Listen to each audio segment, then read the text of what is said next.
Hey everyone, this is Michael again, and welcome to the AEW Dynamite review. And this review is going to be on this past Wednesday's edition of Dynamite, which was the April 1st edition. And this Dynamite wasn't from the Daily's place in Jacksonville. Now AEW has moved to a new location, which is a very undisclosed location. So they are not going live from the Daily's place in Jacksonville for the time being. But Dynamite this week, really enjoyed it. It was a good show. They keep delivering during this whole outbreak that's going on. They don't have any crowds, and they're doing a good job keeping all of us entertained, as much as, I could say for what WWE is doing, where AEW is handling doing this better without any crowds than what WWE is doing. So you guys are going to be getting two reviews today. Of course, the Dynamite review, and then later on tonight, of course, it will be the SmackDown review. So it will be SmackDown's go-home show for WrestleMania, which is happening tomorrow night and on Sunday night. So yeah. But we saw on Dynamite, we saw Kenny Omega versus Trent. Hikaru Shida ended up taking on this woman named Jayy. I think that's how you pronounce her name.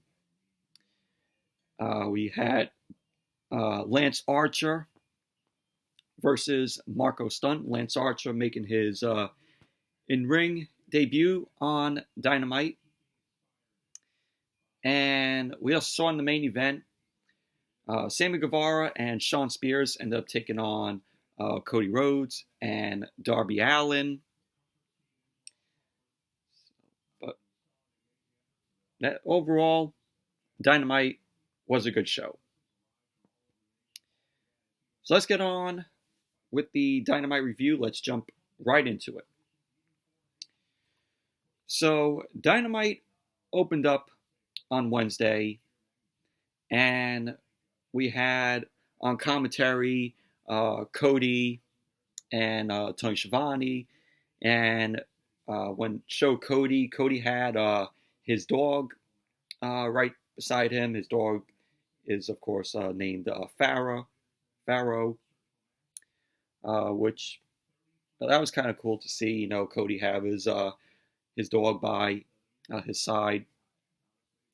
And of course, they had a couple of their rosters at ringside, which last week they didn't even do. So I was glad that they had some of the roster at ringside again, to cheer for the guys in the ring, and get some noise for through the matches. So, but we saw like Kip Sabian, we saw Britt Baker, Penelope Ford there. So, and then there was news that was announced that AEW is introducing a new championship. And that championship is going to be called the TNT Championship. Of course, it's named TNT because of the network they are on. And a tournament is going to be taking place. It's going to be getting going next week. They already announced 2 matches for the tournament. So the tournament will take place next week. And they announced that Kip Sabian versus Dustin Rhodes is going to be one of the tournament matches. And Lance Archer will be taking on Colt Cabana. Of course, another tournament match. So that's going to be really awesome to see. That's going to be a good match, with Lance Archer and Colt Cabana going at it. But that's all taking place next week. Can't wait to check out those matches. So those were announced, and if any person's going to be holding the TNT Championship, to me, in my opinion, this is a prediction. I may be wrong on it, but the person who I see winning the TNT Championship, it has to be Darby Allin. Darby Allin is, looks like he has a championship, written all over him. And if any guy on the AEW roster is going to go for a title, a second title, it is Darby Allin, without a doubt. I think Darby Allin's going to be having his eyes on the TNT Championship if they put him in this tournament, which I'm hoping they do. Because Darby Allin, when you look at the guy, he is awesome. The crowd, when there was a crowd, they were behind him. He's over. So if I see, anybody holding the TNT Championship or being the first to hold the championship, should be Darby Allin. That's my prediction. I may be wrong on that, but hopefully they put him in the tournament. But the first match Dynamite kicked off with on Wednesday night was Kenny Omega versus Trent. Of course, Trent of the Best Friends came out along with Chucky T and Orange Cassidy, freshly squeezed Orange Cassidy. And this was a very good match between the both of them. It was very entertaining, especially with the roster cheering on both Omega and Trent. And the match started with Trent taking control of the match. And Kenny Omega ended up coming back, dropping Trent. Omega then ended up charging into the corner on Trent. Trent delivered a back elbow. And Kenny Omega ended up heading out to the floor. Trent ended up delivering a moonsault out to the floor onto Kenny Omega. And you see the Best Friends, Trent, Chuck Taylor, Orange Cassidy, end up delivering, a big hug together. Of course, they didn't social distance from each other. But then Omega ended up sneaking back into the ring, and we see him hit a flip over the top rope, takes out the Best Friends, takes out three guys, Trent, Chucky T, and Orange Cassidy. And we see Kenny Omega, he ended up wanting a hug from Orange Cassidy. And Orange Cassidy was, I guess, going to do it and hug Kenny Omega, but Chuck Taylor, Chucky T, ended up pulling Cassidy away. And the end of the match, Kenny Omega ended up delivering the V-trigger, and of course, the one-winged angel on Trent. There you go. Kenny Omega ended up winning the match. And what happened post-match, Kenny Omega ended up helping up Trent. They ended up shaking hands. And that was pretty much that. But it was a good match between the both of them.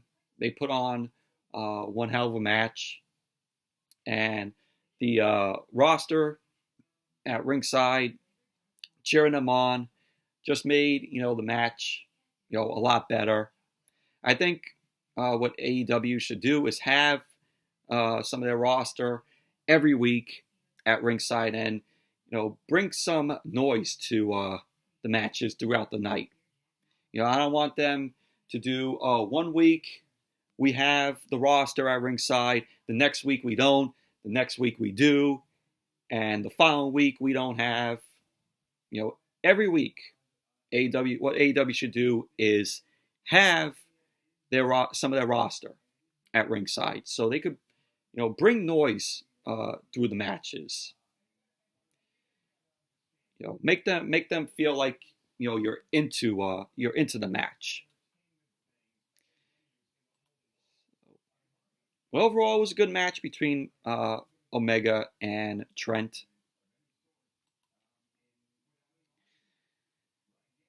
So then after that, we had Hikaru Shida. She ended up taking on Anna Jayy. Anna Jayy, don't know if she's on the AEW roster. I think they just brought her in because I know that she is in the indies. She's an indie wrestler. So, but overall, this match itself, it wasn't bad. It was a decent women's match. And it was back and forth between the both of them. Britt Baker, they were cutting to Britt Baker. She was talking trash to Hikaru Shida. Hikaru Shida ended up approaching Britt Baker, and Britt Baker ended up telling Hikaru Shida, "Oh, 6 feet of distance. Stay 6 feet. Because of the whole social distance out there. I mean, if you all go to the store, you have to keep 6 feet. You have to have social distance." But you had Hikaru Shida end up delivering a shoulder tackle to Anna Jayy. Jayy ended up hitting a drop kick to Hikaru Shida. She was looking for a suplex. Hikaru Shida ended up blocking it. Anna Jayy ended up grabbing Hikaru Shida by her hair. She ended up kicking Hikaru Shida in the stomach, and then ate a tilt-a-whirl backbreaker. And towards the end of the match, you had Hikaru Shida ended up hitting a suplex, went for the cover. Anna Jayy kicked out at 2, and Hikaru Shida ended up delivering a Falcon Arrow and ended up pinning Anna Jayy. There you go. Hikaru Shida ended up winning the match. Post-match, Britt Baker, she was talking more shit to Hikaru Shida. Britt Baker was shown eating a sandwich.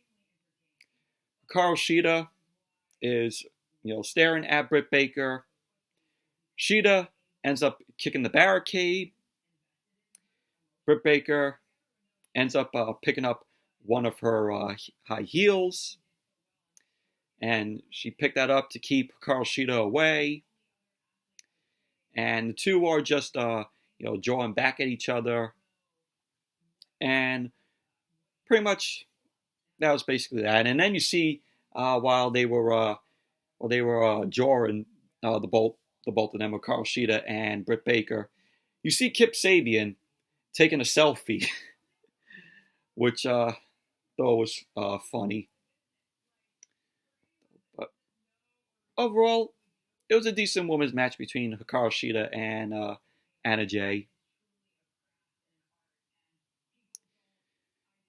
And then we go to Jake Hager, Jericho, Guevara. End up talking about Jon Moxley. Well, they shit on Jon Moxley. And it was shown on AEW Dark, which I don't watch AEW Dark. Jake Hager ended up attacking Jon Moxley on AEW Dark. So they showed footage of that. Then we go to a video promo from Hager, Jericho, Guevara. Hager ends up saying that Moxley is a fool if he thinks he can compete with him. Hager ends up saying that Moxley holding the AEW World Championship doesn't scare him at all. Now we see Moxley end up saying that he's pissed off and he knows a lot of people want the AEW World Championship. He said he realizes he has a bigger target on his back, and he's pissed because others want to take the title from him. Then Jericho ends up saying that Moxley talks about everything he does is for the fans, unlike the Inner Circle. And Moxley ends up saying that he knows Hager isn't afraid of him, and he understands the skills that Jake Hager possesses. And Jake Hager, he ends up saying Hager knows Moxley isn't as strong as him and isn't as ruthless as he is. And then Sammy Guevara ends up saying that Hager is undefeated in MMA and also in AEW. Moxley ended up saying that he knows the Inner Circle wants the title back. And Jericho ends up saying that he has a rematch coming against Moxley. And he's letting Jake Hager do his thing. So Jericho went on to say that the Inner Circle isn't like the Elite, and that they win championships. So it's going to be Moxley versus Jake Hager in a no-holds-barred match in 2 weeks. The title's going to be on the line. The AEW World Championship is going to be on the line. It's going to be in an empty arena, no-holds-barred match. So that's going to be a pretty interesting match to check out. I mean, Moxley and Hager. That's probably going to be, hopefully, the best match of the night, even though it's not going to have a crowd. So, but it'll still be a interesting, good match, hopefully.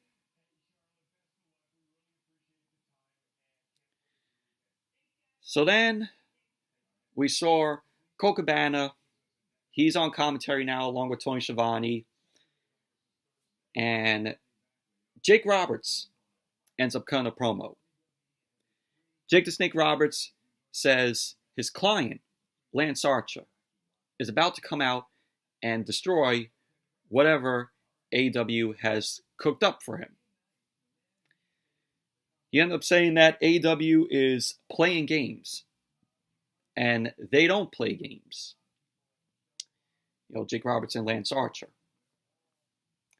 So Roberts ends up telling Cody he might be smarter than he thought, and is actually afraid. Roberts ended up saying, or maybe it's Brandy Rhodes telling him not to get into the ring. And Roberts ended up saying, oh, Brandy seems like the one who wears the pants. And pretty much that was basically that. But Jake Roberts, like I said, still knows how to cut a good promo in 2020. So it was a good promo from Jake Roberts. So then we had Lance Archer versus Marko Stunt of the Jurassic Express. And Lance Archer, he heads to the ring and he takes out the doctor, the ringside doctor, which is crazy. So Marko Stunt ends up getting in Lance Archer's face, and Lance Archer drops Marko Stunt. So this whole match was just Lance Archer destroying Marko Stunt. Archer ended up sending Marko Stunt into the corner, and Lance Archer was asking for Marko Stunt to hit him. So Marko Stunt ends up hitting him a couple of times. And then we see Lance Archer knocks Stunt to the canvas with one punch. He then hits a fallaway suplex, which he ended up sending Stunt across the ring. And Lance Archer then ended up hitting a slam. It was like a choke slam to Marko Stunt. Stunt ends up getting out of the ring to the floor. And Lance Archer was back in the ring because Stunt ended up ducking a lariat. And then he hit a suicide dive. And Lance Archer was back in the ring. He was looking to go for a choke slam to Marko Stunt, but Marko Stunt ended up reversing it. Hits an enziguri. And Marko Stunt ended up trying to go up to the ropes. Lance Archer ended up pouncing him out to the floor. And Lance Archer wins the match by delivering a not a choke slam, but he did hit a choke slam.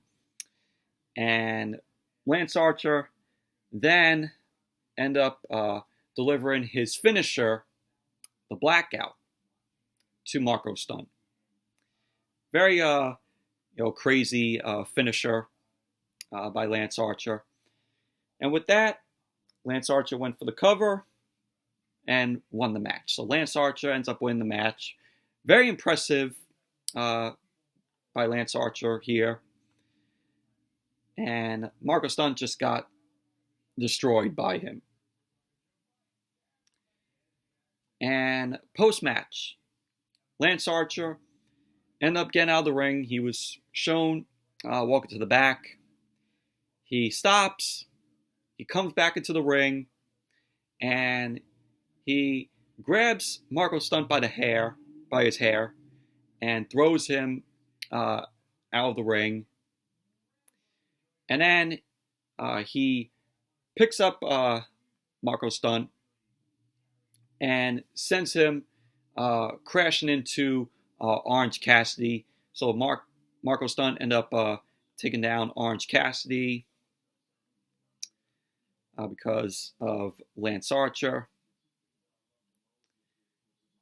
But overall, it's just a squash match. Lance Archer picks up an easy win. This is them, building up Lance Archer, making him look strong. So, it was Archer's in-ring debut on Dynamite.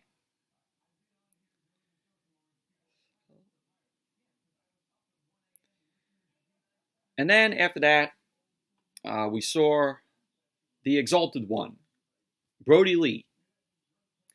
He was shown in a suit, and he stood at a table with other Dark Order followers. Brody Lee ended up saying, during these scary and unprecedented times, he understands how we feel. I don't blame him. I don't blame him for saying that. He ended up saying at one point he was scared and beaten down, but no longer. So one of the Dark Order minions ended up standing. And this minion ended up saying, "Thank you, Mr. Lee." And Brody Lee ended up saying, "It's Mr. Brody." So he then says, "Sorry, Exalted One." Brody Lee angrily ended up saying to this minion, "It's Mr. Brody." So we hear another minion get up. Well, he yawns. Brody Lee gets in this minion's face, and Brody Lee ends up asking if there's something going on at home to make you yawn. And he ends up saying, tiredness shows weakness, and he can't have that in these doors. So Brody Lee ends up telling them to never yawn in his presence again. And then he ended up throwing that guy out of the room. Now it's basically that. But Brody Lee, from right here, looks like he's taking more shots at Vince McMahon. Because I guess, if anybody was in a meeting with Vince McMahon, and I guess if a person yawned, I guess Vince got pissed and threw that person out of the room. Who knows? But from what I heard in the article, this whole segment right here, or this whole promo with Brody Lee, taking more shots at Vince McMahon. Overall, it was good. Really liked it.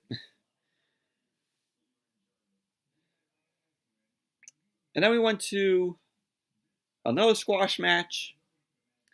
We had the Natural Nightmares of QT Marshall and Dustin Rhodes. They make their debut. They came out along with Brandy Rhodes.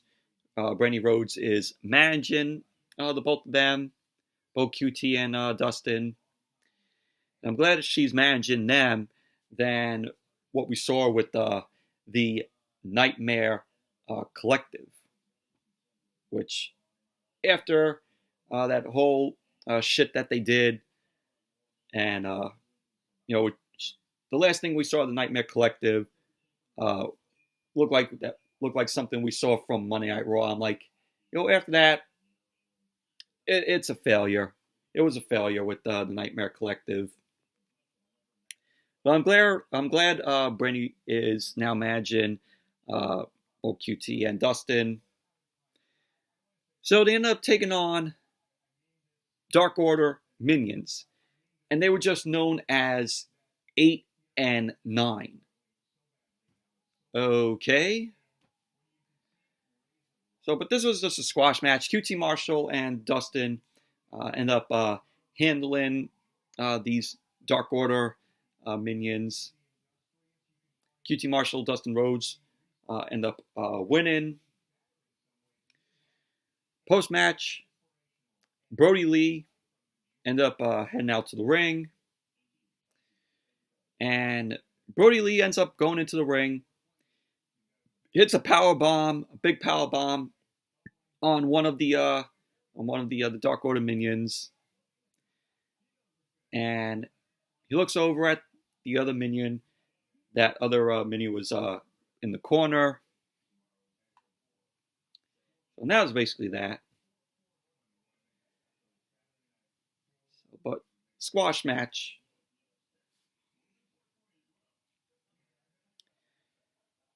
And then we saw Chris Jericho. Chris Jericho was in his jacuzzi, and I really enjoyed this whole promo from Jericho, because I just found it funny in the end. So Jericho was in his jacuzzi.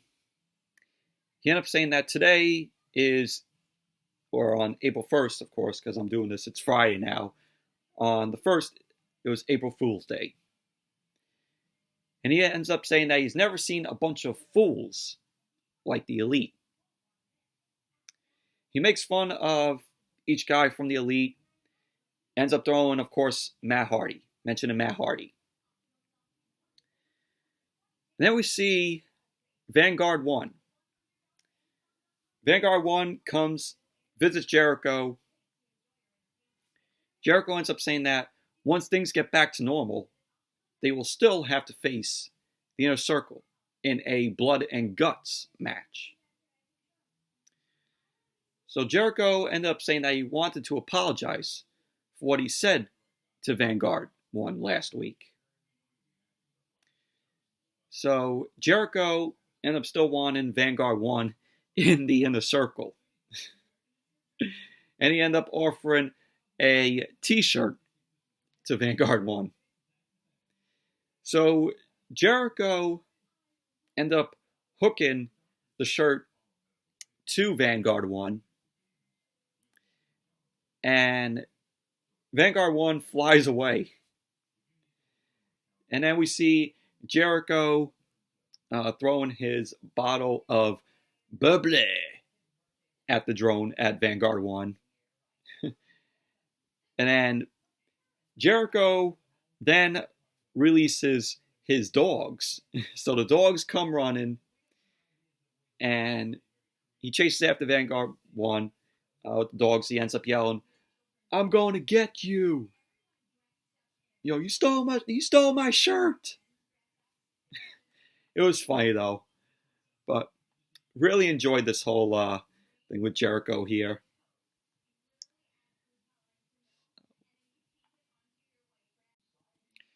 So then we saw Matt Jackson. Matt Jackson was training with Nick to make sure that he stayed in shape, in ring shape, after Nick was attacked by the Inner Circle, where Nick had been been out for the past weeks because the Inner Circle ended up dropping the loading dock door on Nick,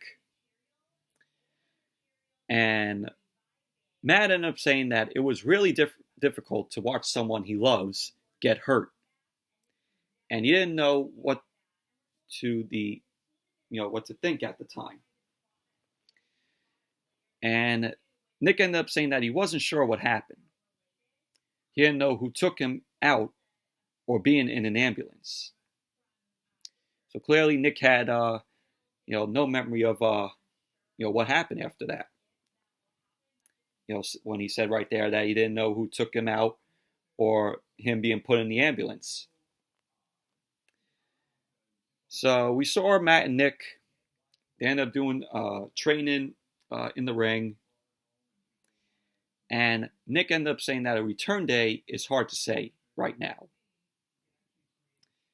So that was basically that. But hopefully we get to see Nick again in the ring. He's gonna come back better than ever.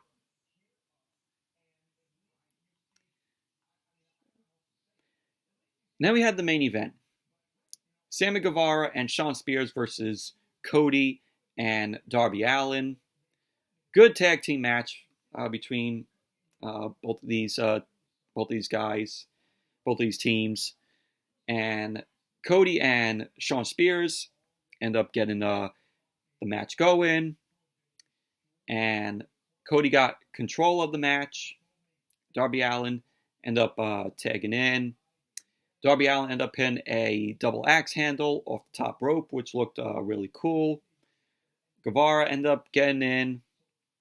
Guevara was shown vlogging. He ended up tagging Shawn Spears back into the ring. And Guevara then is shown heading to Brandy. He asks Brandy for a kiss. And Brandy then ended up taking Guevara's camera. And she ended up walking off with it, which was funny. So Darby Allin ends up hitting a big tackle, sending Guevara into the barricade. And there was a point in the match where Guevara and Shawn Spears were making bets.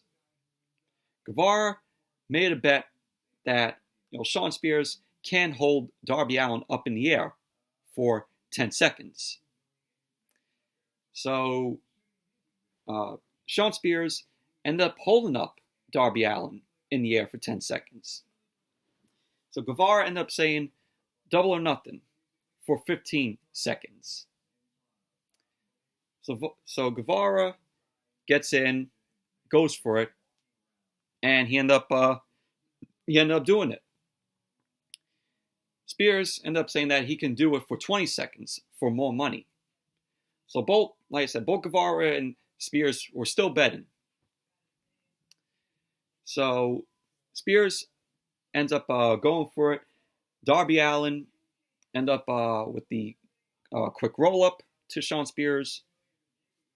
So Shawn Spears end up trying for it again. Darby Allin ends up kneeing Shawn Spears in the head, hits a suplex. And there was a point in the match where Darby Allin was climbing up a pole. And he ends up doing the coffin drop from the pole and takes out Shawn Spears and Guevara, which looked awesome. And then towards the end of the match, you had Sammy Guevara. Shawn Spears ended up calling for a chair from Guevara. He ends up looking to whack Cody with the chair. Darby Allin takes the chair. Guevara then ends up stealing the chair from Darby Allin, and that was a distraction because Shawn Spears was in, rolls up Darby Allin. There you go. Guevara and Shawn Spears win the match because of Darby getting distracted. Post-match, we saw Cody. He ended up trying to help Darby Allin back up. Darby Allin didn't want it. So Darby Allin got back up, and we see him punch Cody. Darby Allin then punched Cody, and that was basically that. Darby Allin ended up leaving the ring. And that was how Dynamite went off the air. So, but, what? Why did Darby Allin end up punching Cody? Because, they lost the match because, because Darby Allin got distracted. I think it was just Darby Allin just, pissed because, they lost, that him and Cody lost the match and he was distracted. It can't be a heel turn for Darby Allin there. I think Darby Allin was just pissed. But who knows? But that was it for Dynamite. Overall, good show. Like that they had their roster at ringside, which, like I said, I hope they keep doing every single week. Have their roster at ringside, make some noise through the matches. Because we need it. We need reactions through the matches. What WWE is not doing any of that. But that's it for the Dynamite review. Thank you all for watching. Hope you all enjoyed this review.